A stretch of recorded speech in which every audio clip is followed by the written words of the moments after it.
पल्लव वंश का इतिहास। पल्लव वंश दक्षिण भारत का एक प्रमुख राजवंश था, जिसने 4वीं से 9वीं शताब्दी के बीच शासन किया।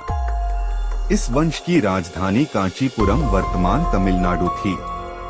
पल्लवों का शासन मुख्य रूप से आधुनिक तमिलनाडु, आंध्र प्रदेश और कर्नाटक के कुछ हिस्सों में फैला हुआ था। पल्लव वंश की उत्पत्ति। पल्लवों की उत्पत्ति को लेकर कई मत हैं। कुछ इतिहासकार इन्हें आंध्र क्षेत्र के क्षत्रिय मानते हैं, कुछ इन्हें सिंहल, श्रीलंका या पार्थियन मूल से जोड़ते हैं।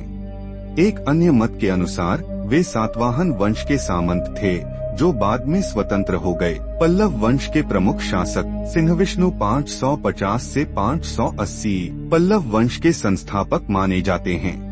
चोल और पांड्य राजाओं को हराया। वैष्णव धर्म के अनुयायी थे। महेंद्रवर्मन प्रथम 600 से 630 ई जैन धर्म छोड़कर शैव धर्म अपनाया। कांचीपुरम में कई मंदिरों का निर्माण कराया। चालुक्य राजा पुलकेशिन द्वितीय से युद्ध किया। नरसिंहवर्मन प्रथम 630 से 668 महामल्ल की उपाधि धारण की। चालुक्य राजा पुलकेशिन द्वितीय को पराजित किया। महाबलीपुरम मामल्लपुरम में रथ मंदिरों और अर्जुन की तपस्या नामक विशाल शिलाचित्र का निर्माण कराया। नरसिंहवर्मन द्वितीय राजसिंह 695 से 722 ई कांचीपुरम में प्रसिद्ध कैलाशनाथ मंदिर का निर्माण कराया। चोलों और पांड्यों के साथ संघर्ष किया। पल्लव वंश की कला और संस्कृति। पल्लवों ने द्रविड़ स्थापत्य कला की नींव रखी। महाबलीपुरम में रथ मंदिर, गुफा मंदिर और शिलानक काशी वाली कलाकृतियाँ प्रसिद्ध हैं।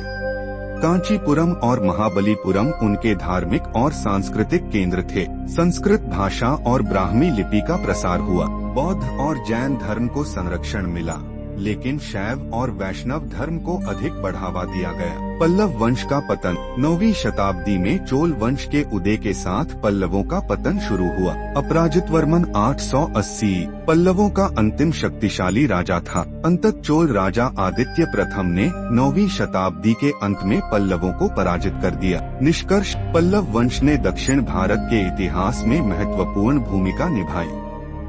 उन्होंने स्थापत्य कला, धर्म और संस्कृति में महत्वपूर्ण योगदान दिया। विशेष रूप से महाबलीपुरम के मंदिर और शिलालेख आज भी उनकी महानता की गवाही देते हैं।